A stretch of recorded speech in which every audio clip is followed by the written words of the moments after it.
गाय के गोबर से गेहूं के दाने निकाल कर खिलाओ तो स्त्री गर्भवती हो जाती है। ये अपने केस में ट्राई किया था आपने वाला? बड़े बड़े लोग आजकल बिल्ली की पोटी की कॉफी पी रहे हैं, आपको पता है? अब बिल्ली की पोटी आप खा सकते हैं, उससे ऐतराज नहीं है, उससे आप बहुत समझदार कहलाएंगे। वो जी मैं तो पढ़ा लिखा हूँ, मैं तो बिल्ली की पोटी खाता हूँ।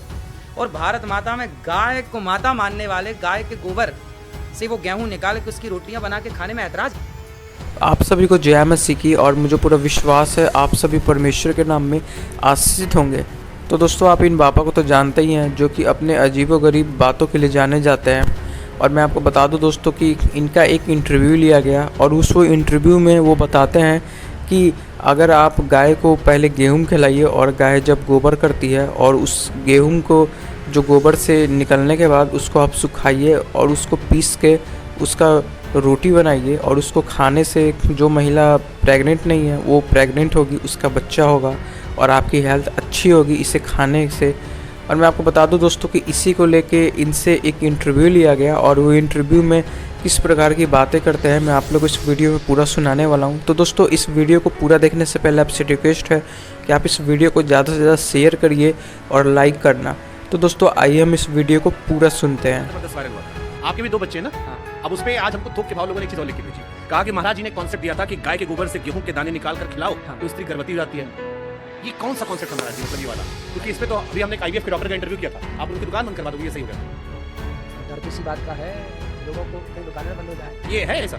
फिर देखिए पूरा मतलब अपने केस में ट्राई किया था आपने वाला? मतलब थोड़ा पर्सनल हो रहा है। जरूरत ही नहीं पड़ी, श्री राधे। जरूरत नहीं पड़ी, और जहाँ जरूरत पड़ती है वहाँ पे ये देना सही है। ये गाय के गोबर में गेहूं दाना ऐसा है, गोबर उसे पूरा समझिए। ऐसा है, आपने रघुवंशम पढ़ा होगा, महाकवि कालिदास जी के द्वारा लिखित पुस्तक है रघुवंशम, सिलेबस में पढ़ाई जाती है संस्कृत। उसमें राजा दिलीप थे, भगवान राम के पूर्वज। उनकी संतान नहीं हो रही, वशिष्ठ जी के पास गए, प्रभु संतान नहीं हो रही। वशिष्ठ जी ने कहा गौ माता की सेवा नहीं करते आप, अपराध लगा है गौ माता का, इसलिए आपको संतान नहीं हो रही, आप सेवा कीजिए। तो वशिष्ठ जी की गाय थी नंदिनी, तो नंदिनी उन्होंने ली और सेवा की। उनकी सेवा से उनको एक पुत्र प्राप्त हुआ, सेवा से, गौ माता की सेवा से। क्या पुत्र प्राप्त हुआ? जिनका नाम रखा रघु, जिनके नाम से रघुवंश पड़ा। तो गौ माता की सेवा करने से राम जी का वंश चला, तो गौ माता की सेवा करने से हमारा और आपका वंश चलेगा। गाय को गेहूं खिलाइए सबसे पहले, और गेहूं जब गाय के पेट में जाएगी और जब वो गोबर के द्वारा बाहर आएगी तो उसको आप साफ करिए, 10 बार पानी से धुलिए उस गेहूं को, फिर सुखाइए, फिर उसको पीसिए, फिर उसकी रोटी बनाइए, फिर उसका भोग लगाइए भगवान जी को। मैंने और गाय चबा ली हो तो नहीं, गेहूं का कॉन्सेप्ट किया, वो गाय चबाती नहीं ना, हो गया हम वाला फॉर्मूला ट्राई नहीं किया, तो खाली कॉन्सेप्ट पूछ रहे हैं। गाय को मिल गया चबा ली तो नहीं सकता, वो गोबर दाना दाना रहता, कुछ चबा लेगी तो कुछ परसेंट रहेगा, जो बच जाए गोबर तो रहेगा कुछ परसेंट। उसको मैंने वो रोटियां खाई। आप खाएं ये वाला गेहूं? हाँ, वो रोटी मैंने खाई है। गाय के हमारे जो जंगल में रहने वाले संत हैं ना, देखो विडंबना तो ये है कि आज की आधुनिकता के नाम पर बच्चे इतने आधुनिक हो गए हैं कि जो प्राचीन परंपराएं थी भूल गए। मैं एक संत जी के पास गया, वो जंगल में रहते, तो मैं उनके पास गया तो उन्होंने बोला कि मैं 12 महीने यही रोटी खाता हूँ। संत जी गाय को पहले गेहूं खिलाए, फिर गाय ने गोबर किया, फिर गोबर में से गेहूं छांटे, फिर उसको सुखाए, धुले, साफ करे कई बार, फिर उसको सुखाया, फिर गेहूं की बढ़िया रोटी बनाई, भोग लगाया भगवान जी को। तो धरती माता नहीं शिकायत करें कि हम सीधे खा लेते हैं? वो अलग है, क्या उसमें है? गुण बदल गया ना। अब आप बताइए, आप तो बहुत समझदार है। मतलब गाय का गोबर हम भी मानते हैं, हम लोगों में नहीं जो गाय गोबर दूरी बनाते हैं, हम भी उसको कंडा में देखते हैं, जलाने का काम आता है, घर में गौरी गणेश बनाने का काम आता है, लेकिन उससे खाना ये थोड़ा सा असहज करने वाला हमारा। अच्छा, बड़े बड़े लोग आजकल बिल्ली की पोटी की कॉफी पी रहे हैं, आपको पता है? सुना? कुछ हमने ऐसा सुना है। हाँ, किसी बिल्ली है, किसका है, कुछ सुना। अब बिल्ली की पोटी आप खा सकते हैं, उससे ऐतराज नहीं है, उससे आप बहुत समझदार कहलाएंगे। वो जी मैं तो पढ़ा लिखा हूँ, मैं तो बिल्ली की पोटी खाता हूँ। और भारत माता में गाय को माता मानने वाले गाय के गोबर से वो गेहूं निकाल के उसकी रोटियां बना के खाने में ऐतराज है? टट्टी तो टट्टी, चाहे गाय की ना नहीं, अंतर है। आप ये बात बिल्कुल मत कहिए। मतलब खाने के पॉइंट ऑफ व्यू से आज तक का इतिहास है। गाय में मेरी बहुत आस्था है, मैं जाता हूँ, रोटी खिलाता हूँ, उसका पाँव पकड़ता हूँ, खिलाया हूँ बचपन में, उसका गौरी गणेश बनाया, सब किया हूँ, लेकिन खाने में क्यों? आपने पंचकव्य कभी नहीं पिया? नहीं पिया। हमारे यहाँ जब भगवान राम, दशरथ जी, कोई भी आपको यज्ञ कराएंगे ना कभी, तो आपको सबसे पहले ही पंचकव्य पिलाया जाए। उसके बिना पंचकव्य में 5 चीजें होती हैं: गाय का दूध, गाय का घी, गाय का दही, गाय का मूत्र और गाय के गोबर का रस, गोरस।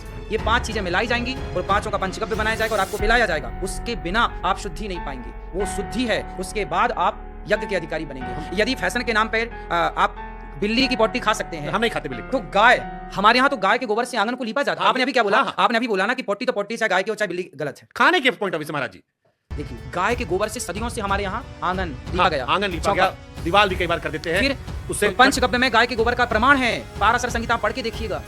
मैं यूं ही बातें नहीं कर रहा हूँ, पाराशर संहिता शास्त्र पढ़िए तो सही, गाय को यूं ही माता थोड़ी कहते हैं। आपने सेवन किया है क्या? पंचगव्य का? हाँ, कई बार हम तो रोज जब पूजा करते पंचगव्य पीते हैं। मतलब आपने गौमूत्र भी सेवन हाँ। किया और आपने गाय की पंचगव्य गोबर से हाँ, रोटी भी खाई? मैं तो गोबर से स्नान भी करता हूँ।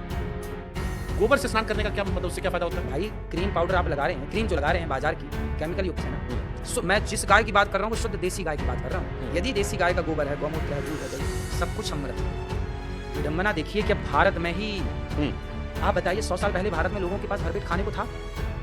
सब नहीं था, उससे पहले तो था। किसने? अंग्रेजों का नहीं, पहले वो लोग, पहले तो लोग कहते हैं सोने की चिड़िया थी। हाँ। आपने भी सुना जैसे बिल्कुल। डाल डाल पर सोने की हाँ। चिड़िया देखी, वही गाना गया। स्वामी जब प्रधानमंत्री, आप तो देखिए राजनीति को जानते हैं, जब हमारे देश के प्रधानमंत्री पंडित लाल बहादुर शास्त्री थे, उस जमाने में अमेरिका से हमारे देश में गेहूं आयात होता था। उस बीच में दिक्कत थी। जब हमारे देश में भरपेट खाने को नहीं था, उस समय क्या खाते थे लोग? आपके पूर्वज, आपके पिता के पिता के पिता क्या खाते थे? उस समय पे जब हमारे यहाँ धरती अनाज नहीं देती थी, उस समय पूरे भारत को प्राणदान जीवन दान देने वाली गौ माता थी। सब गाय का दूध, गाय का दही, गाय का मक्खन, घी पी के जीवित थे। ये सब हम ही रोज कंज्यूम करते हैं। हम रोज घी, दही, दूध दबा के लेते हैं, लेकिन जो बाकी दो चीज आपने बोली उस पर थोड़ा सा हम सोच रहे हैं कि इसको लोग कौन से लेते हैं। हमने देखा भी नहीं है अभी तक। हाँ, अब आप कभी यज्ञ करेंगे ना, कभी यज्ञ करिए, यज्ञ कराइए। हम आपको देखेंगे सेवन करते हुए। हाँ, मैं आप आना वृंदावन, आपको भी कराऊंगा, मैं भी करूंगा। मैं आपको देखूंगा पहले। तो दोस्तों जैसा कि आप लोगों ने अभी बाबा की बातों को सुना, जो कि वो किस प्रकार की बातें कर रहा है, जैसा कि आप लोग ने वीडियो में देखा। और दोस्तों मैं आपको बता दूं कि ऐसे लोग हैं जिनको ज्ञान नहीं रहेगा दोस्तों, वो इसी प्रकार की बातें करेंगे और वो किस प्रकार से लोगों पे ऐसी चीज़ें बोलेंगे कि आप ऐसा काम करो, वैसा काम करो, और इनको ये बिल्कुल गलत नज़र नहीं आएगा दोस्तों, इनको ये अंधविश्वास नज़र नहीं आएगा दोस्तों। इनको ये लोगों को यही दिखाएंगे दोस्तों कि ये कितना सही बात बोल रहे हैं, और लोगों को भी यही करने के लिए बोलेंगे, जैसा कि आप लोगों ने अभी इनकी बातों को सुना। और दोस्तों आपको पता ही है कि बाइबल है वो किस प्रकार से बताती है दोस्तों कि आज मेरे लोग क्यों नाश हो रहे हैं, क्योंकि लोगों को सच्चाई का नहीं पता है। लोग सच्चाई को नहीं जान रहे, सच्चे परमेश्वर को नहीं जान रहे हैं दोस्तों। आज लोग किस प्रकार से अंधकार में पड़ गए हैं और वो अंधभक्ति करते हैं, और वो किस प्रकार से ना समझ वाली बातें करते हैं, जैसा कि आप लोगों ने भी बाबा की बातों को सुना। और दोस्तों आपको पता ही है कि आज इस दुनिया के ईश्वरों ने किस प्रकार से मनुष्य की बुद्धि को अंधा कर दिया है, ताकि वो सच्चाई को नहीं जाने, वो सच्चाई के रास्ते पे नहीं चले। और मैं आपको बता दूं दोस्तों कि ऐसे लोग हैं जो कि अंधकार में पड़े हुए हैं, और किस प्रकार से वो इस प्रकार की बातें करते हैं दोस्तों कि जैसा कि उस बात में कितनी सच्चाई है, और किस प्रकार से दोस्तों वो दूसरे लोगों को भी बोलते हैं कि आपको ऐसा करना चाहिए, आपको वैसा करना चाहिए। और मैं आपको बता दूं दोस्तों कि जिसको सच्चाई का ज्ञान नहीं रहेगा, जो सच्चे परमेश्वर के नहीं जानेगा दोस्तों, वो इसी प्रकार की बातें करेंगे। और आप लोग ने देखा जैसा कि बाबा जो कि किस प्रकार की बातें कर रहे हैं, जैसा कि आप लोग ने भी इस वीडियो में देखा। तो दोस्तों मैं आपको बता दूं कि हमें ज़रूरत है कि हम ऐसे लोग के लिए प्रार्थना करें, ताकि परमेश्वर इनके मनों को खोले, इनके मनों को बदले और ये सच्चाई को जाने। जैसा कि परमेश्वर का वचन कहता है, तुम सत्य को जानो, सत्य तुम्हें स्वतंत्र करेगा। तो दोस्तों ऐसे इस वीडियो के बारे में क्या कहना है, अपने जो भी सुझाव कमेंट में ज़रूर देना। इस वीडियो को आप ज़्यादा से ज़्यादा शेयर करना, लाइक करना, और इस प्रकार की वीडियो को देखने के लिए हमारे चैनल को सब्सक्राइब कर देना। तो दोस्तों हम मिलते हैं फिर से एक नई वीडियो के साथ, तब तक के लिए आप सभी को जय मसीह की।